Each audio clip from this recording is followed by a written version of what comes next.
করছেন, কেন করছেন এই সভাটা? আমরা বিজ্ঞান মঞ্চের পক্ষ থেকে এই সভাটা করছি। আমাদের সংগঠনের 40 বছর উদযাপন উপলক্ষে এই সভা হচ্ছে। আমরা সিদ্ধান্ত নিয়েছিলাম যে 1986 সালের 29শে নভেম্বর আমাদের জন্ম হয়েছিল। তখন থেকে এ পর্যন্ত আমরা সমাজের অন্ধবিশ্বাস, কুসংস্কারের বিরুদ্ধে মানুষকে এক জায়গায় জোটবদ্ধ করব। বিদ্যাসাগরের উত্তরসূরি আমরা, রামমোহনের উত্তরসূরি আমরা। স্বভাবতই সমাজ থেকে অন্ধবিশ্বাস ও কুসংস্কার দূর করা যাক, এই দায়িত্ব আমরা আমাদের কাঁধে নিয়েছিলাম। তারই 40 বছর পেরিয়েছে। আমরা পর্যালোচনা করতে বসেছি যে আমাদের রাজ্যে কত সংখ্যক মানুষের কাছে আমরা এই বার্তা নিয়ে পৌঁছেছি। আমাদের মূল প্রধান ছিল বিজ্ঞানকে ব্যবহার করতে হবে মানুষের জন্য, বিজ্ঞানকে ব্যবহার করতে হবে জীবনের জন্য, এবং প্রাকৃতিক উৎপাদন ব্যবস্থায় প্রাকৃতিক যে সম্পদ আছে সব সম্পদকে সুন্দরভাবে রক্ষা করতে হবে, বিজ্ঞানসম্মতভাবে ব্যবহার করতে হবে। সেই কারণেই আমরা সিদ্ধান্ত নিয়েছিলাম এই বছর 40 বছর উপলক্ষে 1 জানুয়ারি আচার্য সত্যেন্দ্রনাথ বোসের জন্মদিন থেকে আজ 30শে জানুয়ারি, আপনারা সবাই জানেন 30শে জানুয়ারিটা ভারতের ইতিহাসে একটি কালো দিন। এই দিন গান্ধীজিকে হত্যা করা হয়েছিল। সাম্প্রদায়িক শক্তির পক্ষ থেকে ধর্মীয় মৌলবাদীরা গান্ধীজিকে হত্যা করেছিল।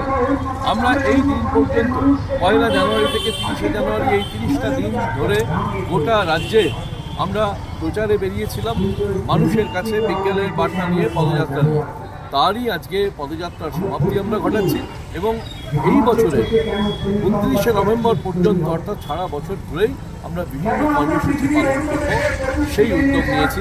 আজকে আমাদের এখানে জেলার বিভিন্ন অংশ থেকে বিজ্ঞান কর্মীবৃন্দ এসেছেন, এসে আমরা সমবেত হয়েছি এই বার্তা জানানোর জন্য যে আমরা শান্তির পক্ষে, স্বনির্ভরতার পক্ষে, দেশের প্রাকৃতিক সম্পদ যাতে কর্পোরেট লুট করতে না পারে, আমাদের দেশের জল, আমাদের দেশের কয়লা, আমাদের দেশের বন, এগুলো যেন মানুষের কাজে লাগে এবং প্রাকৃতিক সম্পদ যেন সুরক্ষিত হয়।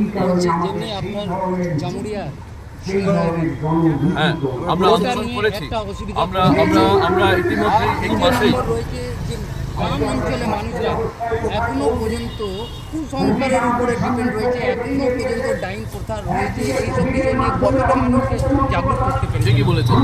আমরা ইতিমধ্যে আমাদের জেলার দামোদর, একপাশে অজয়, ছোট নদী যেগুলো আছে, আসানসোলের গাড়ুই, সিঙ্গারন, নুনিয়া নদী, এই নদীগুলোকে নিয়ে কিন্তু আমরা আন্দোলন শুরু করেছি। কদিন আগেই আমাদের পদযাত্রা করেছি সিঙ্গারন নদীকে কেন্দ্র করে, দামোদরকে কেন্দ্র করে সব জায়গায় কনভেনশন করেছি।